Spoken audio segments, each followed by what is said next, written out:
मोर क्लासলৈ স্বাগতম। আজি আমি শিকিম এক্সাৰসাইজ 3.6 ৰ কোশ্চেন 1 ৰ 1 আৰু 2। ভিডিওটো চাই ভাল পালে এটা লাইক কৰি দিবা আৰু চেনেলটো নতুন হলে চেনেলটো সাবস্ক্ৰাইব কৰি দিবা। তো আজিৰ ক্লাসটো আমি আৰম্ভ কৰো। আমাক কৈছে যে ৰৈখিক সমীকৰণৰ জোৰ লৈ পৰিৱৰ্তন কৰা। প্ৰথমতে ৰৈখিক সমীকৰণত পৰিৱৰ্তন কৰিব দিছে, তলৰ সমীকৰণ জোৰ কেইটা সমাধান কৰা। তাৰ মানে আমাৰ সমাধান কৰিব দিছে, যিকোনো পদ্ধতিতে আমি কৰিব পাৰো। প্ৰতিস্থাপন, বজ্ৰগণন, তাৰ পিছত আমাৰ অপনয়ন, ঠিক আছে। ঠিক আছে বা সলিউশন কেনেকে কৰিম, ইয়াৰ পৰা 1/2 ইনটু 1/x লিখিব পাৰো। 1 আৰু 1 ইনটু কৰিলে কি পাম 1, 2 আৰু x ইনটু কৰিলে আমি পাম 2x। একেদৰে আমি লিখিম 1/3 into 1/y is equal to 2। এইটো আমাৰ 1 নং সমীকৰণ। ইয়াৰ পৰা চাবা একে এইটোৰ দৰে 1/3 into 1/x plus 1/2 into 1/y 13/6 এইটো আমাৰ সমীকৰণ 2। এতিয়া চাবা কি কৰিম, আমি লেগ ধৰি লম 1/x is equal to a ও ধৰিব পৰা, p ও ধৰিব পৰা, w ও ধৰিব পৰা, নিজৰ ইচ্ছা আমি a বুলি ধৰি ললো। আৰু 1/y আমি কি ধৰিম, 1/y আমি b বুলি ধৰি ললো। এতিয়া সমীকৰণ 1 2 আমাৰ কি হৈ যাব, 1/2 মানে 1/2 এ থাকিব, 1/x মানে আমি কি পাম a, 2 2 ক'ত যাব, তলত লিখিব পৰা নাই বা এনেকৈ লিখিব পৰা হ'ব। এনেকৈ লিখাতকৈ ডাইৰেক্টলি ইয়াতে লিখি দিয়া হ'ব। প্লাস 1/3 আছে, আমি 3 টো তলত লিখিম, 1/y মানে b, y টো আমাৰ কি হ'ব, সৰি y নহয় 3 টো আমাৰ তলত যাব ইজ ইকুয়াল টু 2। চাবা ইয়াৰ পৰা আমি হলে লসাগু লব লাগিব, নহলে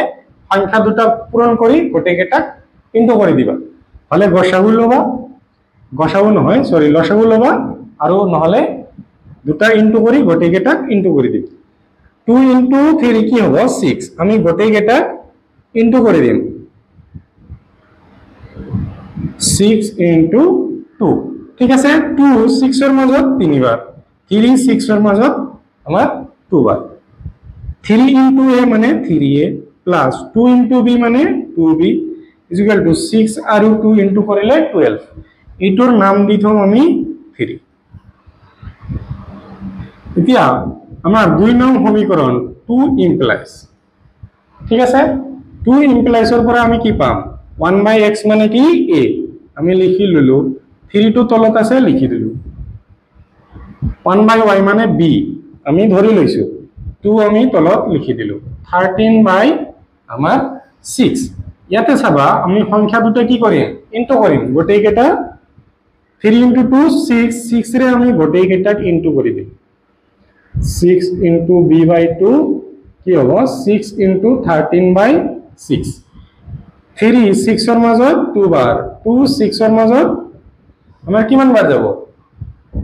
3 বাৰ, 6 6 কেনসেল। ইয়াতে আছে 2a প্লাস কি হ'ব 3b is equal to 13। এইটো আমাৰ কিমান হ'ব 4 নম্বৰ। সো আমি সাম ইয়াতে a এর হহক দি আছে 3, ইয়াত দি আছে 2, ইয়াতে দি আছে 2, ইয়াতে দি আছে 3। আমি অপনয়ন ডাইৰেক্টলি কৰিব নোৱাৰো, অপনয়নে কৰিম কিন্তু ইনটু কৰি কৰিব লাগিব। মই গুচাই দি আছো, তোমালোকে এইখিনি লৈকে লিখি লোৱা। সো আমি কি লৈছো 1/x মানে a লৈছো, 1/y মানে কি লৈছো b, এটো লিখি দিলো, তো গুচাই দিলো। সবা যিখিনি লিখিছা তাৰ পিছৰ পৰা ইয়াতে স্টাৰ্ট কৰিবা। এটো হল 3, এটো হল a।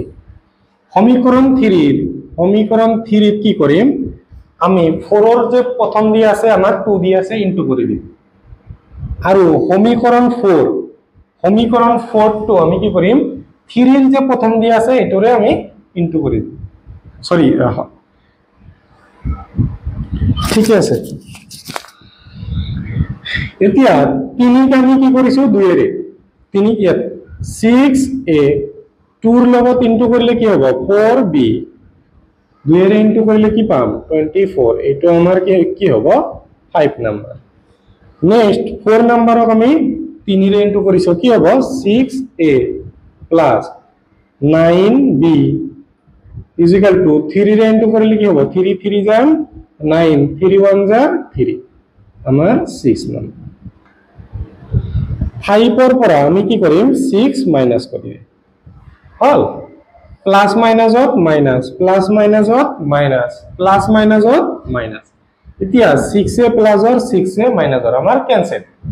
4টা বিৰ পৰা 9টা বি বাদ দিব লাগে 4টা বিৰ পৰা 4b মাইনাস 9b কি হ'ব আমাৰ ডাঙৰটোৰ পৰা সৰুটো মাইনাস কৰিম কি হ'ব আমাৰ 5 ডাঙৰটোৰ আগত মাইনাস দি আছে দি দিলো ইয়াতে আমাৰ একে 39 ৰ পৰা কি কৰিব লাগে 24 5 3 ৰ পৰা 1 ডাঙৰটোৰ আগত মাইনাস দি আছে আমি মাইনাস বহাই দিম বিৰ লগত -5 কি আছে ইনটু আছে আমাৰ এইফালে গলে কি হ'ব ডিভাইড হ'ব মাইনাস মাইনাস ক্যান্সেল 5 ইয়াৰ মাজত 3 বাৰ b = কি হল আমাৰ 3 আচ্ছা বিৰ মান আমি 3 পালো আমি যিকোনো 3 নম্বৰ বা 4 নম্বৰত বহাই দি আমি এৰ মান উলাই লব পাৰো এইবিলাক নালাগে এটো লাইন লিখাৰ পিছত কি হ'ব b = 3 আমি 3 ইমপ্লাইজ দিলো সো তোমালোকৰ সাৰে এনেকৈ লিখি দিব পাৰে বিৰ মান 3 নং সমীকৰণত বহুৱাই পাও ইমান লিখাতকৈ ইখিনি লিখা ভাল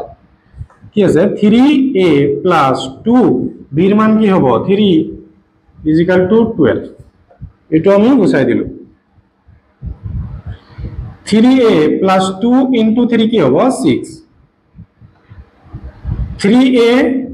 প্লাস আছে হোফালে গলে কি হ'ব মাইনাস ইয়াৰ পৰা আমি ইয়ালে গৈছো 3a লিখি ললো সবা 12 ৰ পৰা আমাৰ কি মাইনাস কৰিব লাগে 6 কিমান হ'ব সৰি 12 ৰ পৰা 6 মাইনাস কৰিলে 6 থাকিব এৰ লগত আমাৰ 3 ইনটু হৈ আছে হোফালে গলে কি হ'ব ডিভাইড 3 6 ৰ মাজত 2 বাৰ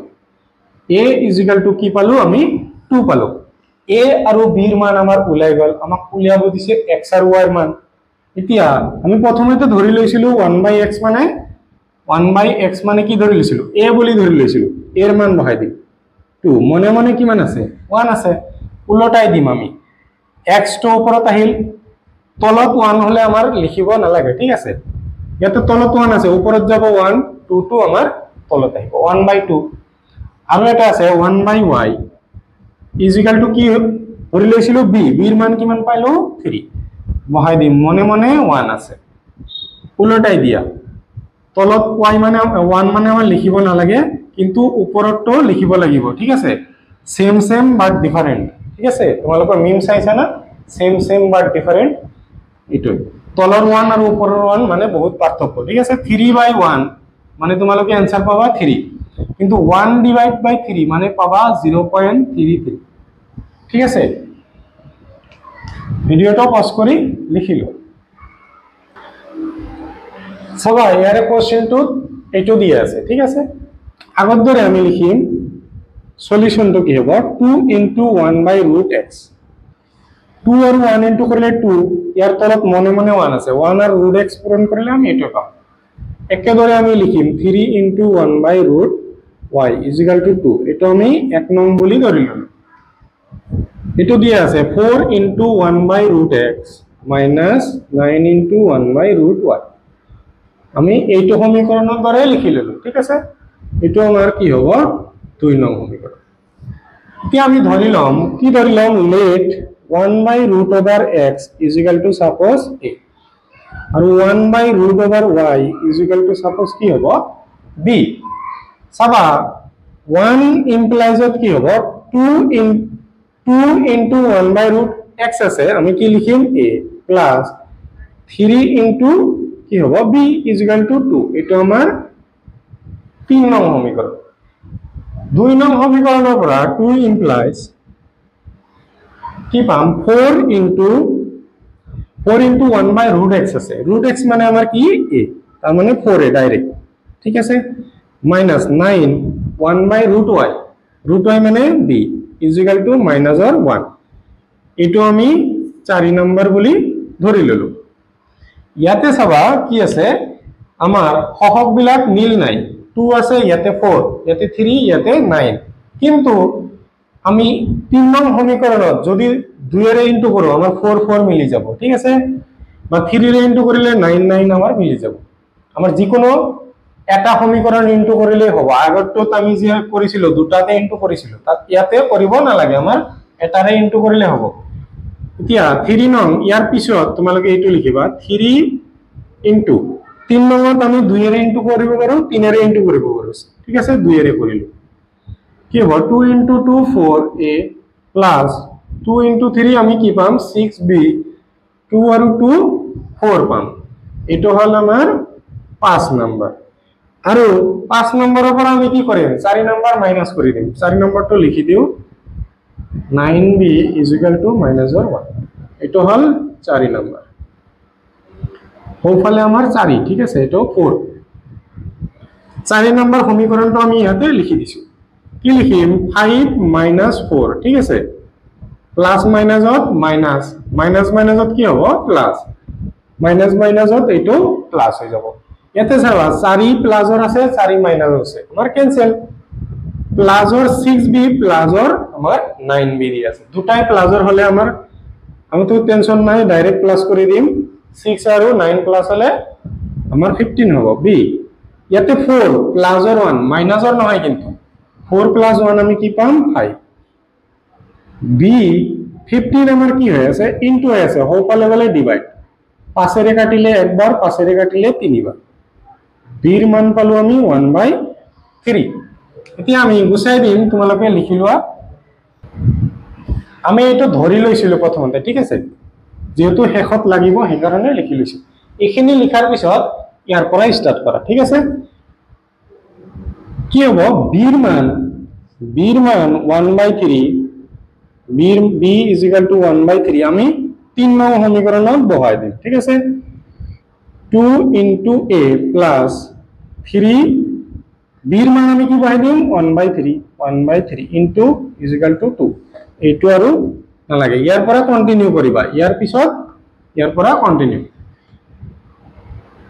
2a এটো 3 ক্যান্সেল থাকিল কিমান 1 ওফালে থাকিল আমাৰ 2 2a প্লাসৰ আছে ওফালে গলে কি হ'ব আমাৰ মাইনাসত হ'ব সবা নেক্সট কি হ'ব আমাৰ a লিখি দিলো 2 ৰ পৰা 1 মাইনাস কৰিলে 1 আমাৰ কি আছে 2 ইনটু আছে ওফালে গলে কি হ'ব ডিভাইড a = কি পাম আমি 1/2 নেক্সট a আৰু b উলাব আমাৰ কি উলাব লাগিব এইবিলাক আমি ইয়াতে ঠাই নহব গুছাই দিছো চাবা কি হ'ব 1/√x = কি লৈছিলো a মানে পালো 1/2 উলটাই দিয়া √x আহিল 2 আহিল তলত 1 আমাৰ লিখিব নালাগে বৰ্গ কৰিম দুয়ো সাইডত কি হ'ব square root over cancel x = 2 square মানে 2 * 2 কি হ'ব আমাৰ 4 x ৰ মান হল 4 নেক্সট আমি y ৰ মান উলিয়াম 1/√y = b দি আছে b মানে আমি কিমান পাইছো 1/3 উলটাই দিয়া কি হ'ব 3 ইটো সাইডত লৈ গলো স্কয়ার কৰিম এতিয়া স্কয়াৰ কৰিলে কি হ'ব square root over cancel y 3 * 3 কি পাম y = 9 হ'ব ভিডিওটো পজ কৰি লিখি লোৱা আৰু ভিডিওটো চাই যদি ভাল পাইছা তেনহলে নিজৰ সমনীয়াৰ সৈতে শেয়াৰ কৰি দিবা